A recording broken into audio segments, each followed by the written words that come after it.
wanted to ask you something. Something's been on my mind. What do you think about the NBA returning, and do you think it's a smart idea? Um, Honestly, I kind of see there's three perspectives that's going around. So some players are saying because every player is just kind of putting out their own input. Right. So one player that I follow, Larry Nance. Larry Nance personally said that they shouldn't resume due to COVID. In general, is just take the offseason off. He's not in the playoffs. I'm not gonna listen to him. Can you remind our viewers what team Larry Nance plays for? The Cavs. Exactly. And then there's two actual opinions that are in the front runners. So Kyrie says that they shouldn't resume play due to basically as a sign of protest, like basically showing that's our silence. Okay. Help people realize that, this is actually a serious matter where you will not get entertainment at all. But I've also heard Kyrie intended to go to Orlando, and it wasn't until the team told him he couldn't go that he decided to take this stance. So I don't know if he's really valid. Yeah, that was my biggest thing. I was like, bro, you're putting input on something that you're not a part of. So that's why I'm like, on it. Dwight Howard said the same thing. He's in a contending team. No, because Kyrie intended to go, but then his team said, no, you're not allowed to go. And that's when he wanted to take this stance of, we should sit out and protest. Oh, did not know that. Thank you for informing me. And then there's the Bron view. Well, basically, Bron is like, we can do both. We can play and protest. And I kind of want to take Bron's approach on it just because every single night there's going to be another NBA team basically playing basketball. And so all that media attention, especially because right now there's nothing going on. So having the NBA play right now basically focuses everyone on the NBA. So there you can actually address all your issues. And Gabe, what do you think about the NBA returning? No, I agree with Irvin in terms of increased media attention, especially in we're kind of in a blackout period in terms of there's nothing going on, especially in the sports entertainment world. So it would just be like the Kaepernick situation where he was getting the whole reason why that turned into a whole movement was because it was on national television where you had politicians and different team owners responding and you had people on social media posting about it. It'd be the same thing if the NBA were to come back and players were to protest on a nightly basis. It would just add fuel to the fire and, get people talking about the whole situation. Okay, I think play and protest is definitely the stance that I have. What about as pertaining to COVID?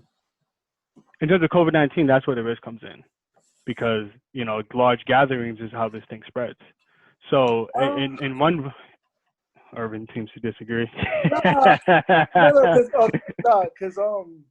So one thing is just if you make sure all the players don't have COVID, you're essentially free to do whatever. And just in general, when they were explaining how much stuff is going to be over there, it's going to be ridiculous.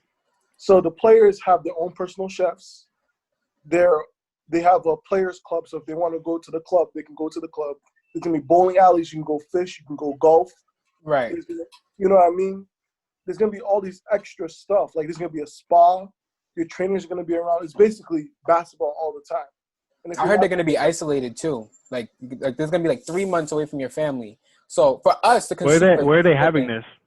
Disney, of course. In July. So they're going to be isolated from their family for 2 months.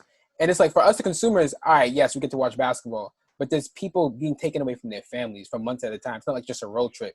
And they're going to be quarantined there. So everybody who's there, the DJs, everybody there is going to be quarantined with the players. So we also have to think about those people too at the same time. So they're saying they're testing them prior to arriving there? What happened? Yeah, they're going to get tested.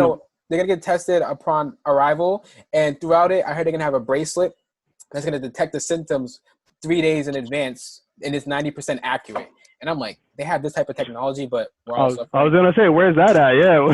The last 3 months that we've been struggling over here. Exactly. Yeah, but something else I wanted to touch on that I don't think you guys really shed light to was the simple fact that with the NBA season resuming, there's going to be a lot of spotlight on the NBA, but not enough on the protests. You know what I'm saying? Yeah. So I feel like it's kind of you're bailing out the corporations and the companies and you're actually taking a voice away from the protesters on the streets. Because now everybody's like, oh, the NBA is back. I'm going to start sharing NBA highlights. I'm going to start talking about LeBron again.